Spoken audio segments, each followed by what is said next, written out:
աղոթից ձերբակալվել, ապա կալանավորվել է։ Իշխանության զարթման կոչ հնչեցնելու մեղադրանքով, մինչդեռ այս մեղադրանքը Սամվել Կարապետյանին առաջադրվել էր այն բանից հետո, երբ նա ի պաշտպանություն Հայ առաքելական եկեղեցու հայտարարություն էր արել, սատարել էր եկեղեցուն, որից հետո էլ նրան կալանավորեցին։ Քիչ առաջ այստեղ զրուցում էինք Սամվել Կարապետյանի պաշտպաններից Արամ Վարդևանյանի հետ։ Հիշեցնեմ, որ այսօր դատարանում շարունակվելու է Կարապետյանի կալանքը երկարացնելու միջնորդությունը։ Այս պահի դրությամբ արդեն տեսնում եք, որ դատարան են ժամանում Սամվել Կարապետյանի աջակիցները։ Կարապետյանի առիթ ունեցել ենք լսել նախօրեին։ Պարոն Թաթոյան, այստեղ նախ դատարանից սպասելիքների մասին, թե մի քիչ միամիտ է հնչում այս հարցը Նոր Հայաստանի օրինաչափությունների համատեքստում ամենտեղ։ Իհարկե, մեղմ ասած միամիտ է հնչում։ Ես ուզում ասել, որ Սամվել Կարապետյանն իրականում ոչ միայն քաղբանդակյալ է, այլ պատանդ է ուղղակի, որովհետև քաղաքական իշխանությունները ակնհայտ է, որ նրան ազատությունից կամ քաղաքական իշխանությունների հրահանգով հարուցված քրեական հետապնդումը ակնհայտորեն ազատություն զրկելը նպատակ ունի հետ պահել նրան իր գործունեությունից եւ սա կարծում եմ վաղուց ծրագրված քայլ էր եւ ուղղորդված քաղաքական հստակ հայտարարություններով, քաղաքական հրահանգներով եւ ազատություն զրկելը ամբողջությամբ տեղավորվում է դրա մեջ։ Ես դրա համար եմ ասում, որ իմ կարծիքով Սամվել Կարապետյանը պատանդի կարգավիճակում է։ Պարոն Թաթոյան, տեսեք, այս ընթացքում մեղադրանքը, այսպես ասած, համալրվեց, այսինքն փոփոխվեց, նոր հանգամանքներ իբր թե ի հայտ եկան, համենայն դեպս պաշտոնական պարզաբանումն է դա, այս առնչությամբ ձեր դիտարկումները, արդյոք սա կապ ունի նաև Կարապետյանի առաջնորդության, գաղափարական առաջնորդության թափ առած այսպես շարժման հետ։ Գիտեք, այստեղ իրավաբանություն չկա, ես չեմ տեսնում այստեղ իրավաբանություն, այստեղ պարզապես քաղաքական հրահանգների իրավական ձևակերպում է արված եւ արդեն այս պարագայում անիմաստ է, գիտեք, հասկանալ այս հոդվածն է, այն հոդվածն է, ակնհայտ է, որ խոսքը քաղաքական հետապնդման մասին է, ինչ հոդված էլ ուզում անդրվի, քաղաքական հրահանգն է հիմքում։ Հիմա այս արդեն մեծ հաշվով նշանակություն չունի եւ ես այո դա կապում եմ Սամվել Կարապետյանի գործունեության հետ, եկեղեցուն պաշտպանելու նրա գործունեությանը եւ ես նրա արարքում քրեական հետապնդման մասնագետ լինելով քրեական հետապնդման որևէ նշույլ այստեղ չեմ տեսնում։ Պարոն Թաթոյան, եկեղեցու մասին խոսեցիք, ես հենց այդ հարցին անդրադառնամ նաեւ այսօրվա իրողությունների համատեքստում առավոտ շուտ այսպես լույսը բացվեց եկեղեցականների 6 եկեղեցականների ձերբակալության եւ քննչական կոմիտետ անելու լուրով։ Այս առնչությամբ իհարկե ընթերցել եմ ձեր դիտարկումները, այդուհանդերձ նաեւ լայն հանրության համար խնդրեմ ասեք ինչի համար է այսպես արվում, հասկանալի է նաեւ որ արչեվում ինչպես նշել է Փաշինյանը, այսպես Էջմիածնի ազատագրման գործընթացն է, արդյոք նաև պեհափարի համար են ճանապարհ բացում այս ձևով։ Սա ակնհայտ է այսօր սկսված հետապնդումները, այսինքն այսօր չսկսված, շարունակվող այդ քաղաքական սցենարի մի արար, որ այսօր ուղղակի նախաձեռնվել է քահանաների ձերբակալումով, այնտեղ կա նաև աշխարհականներ եւ իհարկե առաջնորդը, թեմի առաջնորդը,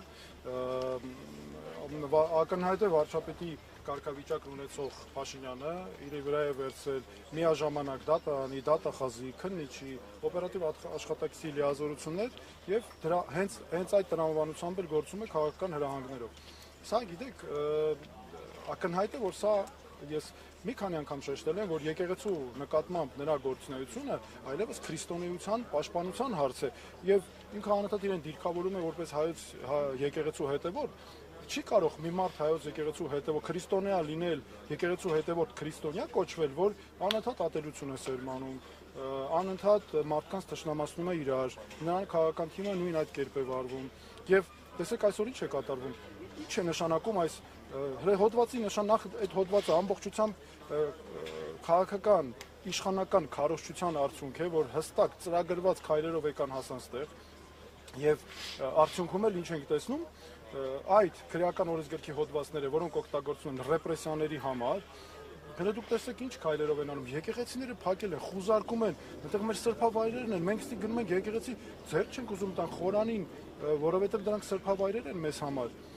Կամ մարդկանց տները ինչպես է, ինչ այդ հոդվածի նշանակությունը որտեղ է, որ պետք է մարդկանց տներ գնան խուզարկեն, այսքան մարդ ձերբակալել, կանանավորել, քրեական դատավարության մեջ սրանք չլսված բաներ են, հասկանում եք, եւ նա սրանով, ես ունեմ նաեւ ասել հատուկ իրավապահ մարմիններին, նա սրանով հեղինակազրկում է հանրության աչքի առաջ իրավապահ մարմիններին, հեղինակազրկում է եւ ամբողջությամբ ավերում է մեր արժեքները։ Սա միայն պետք է այս տեսանկյունից դիտել։ Սա սրան ուրիշ հիմքեր, ուրիշ անուն պետք չէ տալ։ Ձերբակալել են չնայած նրան, որ հնչական կոմիտեն հայտնում է, որ ոչ թե ձերբակալվել են, այլ հրավիրվել են հարցաքննության, մասնավորապես այս պարագան, երբ որ մարդը հրավիրվում է հարցաքննության եւ նրա վայրը հայտնի չէ, սա արդյոք խախտում չէ։ Նախ գիտեք, շատ կարևոր մի բան, մինչև անցնելը նորից էլի հիմնական թեմային, այստեղ մի կարևոր հարց կա։ Ազատությունը զրկելու հստակ մեխանիզմ կա։ Միջազգային չափանիշներով մշակված մեխանիզմ է, ինչ է նշանակում ազատություն զրկել։ Ինչ ուզում եք անունը դնեք, գրեք հրավեր, ծանուցում, կանչել, բերել, բռնի տանել, այս ամբողջը, այս ամենը ազատությունից զրկել է։ Եվ այն որ փաստաբանը այսօր ասում է, ես պարոն Զորաբյանի հարցազրույցը լսել եմ, ասում է տեղը չի որտեղ են այդ մարդիկ, դու պատկերացրու սա ինչ է։ Սրանից ավել ռեպրեսիա, քաղաքական, այն էլ հրահանգով իրականացվող եւ շատ կարեւոր է մենք հասկանանք աղբյուրը, արմատը որտեղից է գալիս։ Տեսեք ինչ է տեղի ունենում, կառավարության ղեկավարի մակարդակով, այսինքն ամենաբարձր մակարդակով արվում է քաղաքական հայտարարություն, որոնք պարունակում են քաղաքական հրահանգներ իրենց մեջ։ Թաքնվածել չի անգամ բացահայտ։ Դրանից հետո հաջորդում են պատգամավորների քաղաքական հայտարարություններ, ուղղորդումներ դրան։ Հետո տեղի ունեն միանգամից իրավապահների գործողություններ, բայց որ առավել հատկանշական է, հրտեսեք ամեն անգամ այս գործողությունները շատ սիրուն համընկնում են ադրբեջանական իշխանությունների հոգևոր առաջնորդից եկող հայտարարությանը։ Ընդամենը մի քանի օր առաջ ադրբեջանական հոգևոր առաջնորդը ելի նորից գնացել էր միջազգային այս անգամ հանրության մոտ, էլի բողոքում էր հայոց առաքելական եկեղեցու դեմ, հայոց առաքելական եկեղեցին պատերազմի քարոզիչ է, ռևանշիստ է, հələ բայց խաղաղության, բայց հələ ժողովուրդ ջան, դուք նայեք իրենց բառերը, մեկին մեկ համընկնում են, հələ նա վերցեք տեսեք, ինչքան էլ ուզում է հերքեն ասեն, չէ, փաստերը խոսում են բոլորովին այլ բանի մասին եւ այստեղ շատ կարեւոր է մտադրությունների բացահայտումները, դրա համար եմ ասում, որ սա ծրագրված, հստակ, միասնական քաղաքականություն է, ցավոք սրտի դրան մաս են դարձնում իրավապահ համակարգը, ես դրա համար ու դատական համակարգը նրանց բոլորին ասում եմ, որ սա նաեւ քայլ է հեղինակազրկելու իրավապահ մարմիններին ու դատարանին եւ այո, սրանք հենց այդ հետապնդումներն են։ Բայց Մարինե Ֆարմանյանը փաստաբան ասաց, որ երկու հոգևորականի եւս ձերբակալել են, տնից բերման են ենթարկել, սակայն տեղ չեն հասվել, իսկ թեմի առաջնորդը ուղղակի անհետացել է այս Նոր ջան, այստեղ ընդհանրապես խոսք չկա ասելու, իրավական գնահատականներ չկա ասելու, ախր սա այնքան ակնհայտ է, այս հոդվածը ծիծաղելի քրեական դատավարության գիտության մեջ իրավական չափանիշներով միջազգային որ մեկը ուզում եք ձեռքները դրեք են որ վրան ոչ մեկ չափանիշով սա չի ենթարկվում մեկնաբանության այս հոդվածներով այսքան մարդ ձերբակալել, կալանավորել, խուզարկություններ, գալ տներից տանել, ցույց չտալ, գաղտնիության պայմաններում դիմակավորված, դուք պատկերացնեք սա ինչ է։ Այս հոդվածները ակնհայտ օգտագործում են ռեպրեսիաների համար, սրանք պետք է իշխանափոխությունից հետո սրանք պետք է անմիջապես չեղարկվեն, այնպես արվեն, որպեսզի այս հոդվածները ինչ էլ որ լինի, իրական ծառայի նպատակին սրանք դարձել են իշխանության քաղաքական հենարանը ապահովող հոդվածներ, քրեական համակարգով ռեպրեսիաների համար։ Պարոն տեղյակ եք, որ Դանիել Հովհաննիսյանի հաղորդում ներկայացրել Տեր Արամի Պետրոսին տված հարցազրույցի հիման վրա։ Տեղյակ եմ, տեսել եմ փաստաբանի հայտարարությունները, դե ինչ ասեմ, հիմա էլի իրավապաշտպան է պետք, որպեսզի իրավապաշտպանից պաշտպանենք մեր քաղաքացիների իրավունքները։ Հիմա ինչքան էլ ուզում եմ մարդը արդարանա, ասի ես չեմ նպատակ չեմ ունեցել, փաստ է որ ակնհայտ է որ փոխանցում է կարծեք թե եղել, այս հետապնդում կարծեք թե որ հենց այդպես էլ կա։ Եվ ավելին ասեմ ձեզ, հələ տեսեք ինչ այսպես խելացի ճակերտներում ասած քայլ է իրենց տեսանկյունից, ոչ թե իրենք են անձամբ նախաձեռնել պետությունը, այլ քաղաքացիական հասարակության, այսպես անկախ, հայո, հնկը է դիմել, ինչ ա եղել, բա հկնել դիմել է, բա ոնց չանենք, բա պետքա քրեական հետապնդում, բա անօրինականությունը ոնց թողենք մնա։ Հələ դու տեսեք, ինչ հստակ կապվում է, սա այս շղթան շատ պետք է հստակ հասկանալ։ Եվ ես կարծում եմ առաջնահերթ նշանակությունը այստեղ ինքնուրույն քաղաքացիական հասարակության ձևավորումը, որ թույլ չտանք նման բաներ։ Եվ չէ, մեկ հարցադրում ես ունեմ Հայաստանի վարկանիշի տեսանկյունից, որպես նաև իրավապաշտպան, մարդու իրավունքների նախկին պաշտպան, ինչպես է գնահատում ես իրողությունները։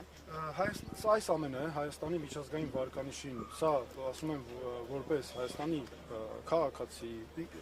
որպես ցանկացած դերակատարումով որ վերցնել, սա պարզ մարդկային հստակ բնորոշում է։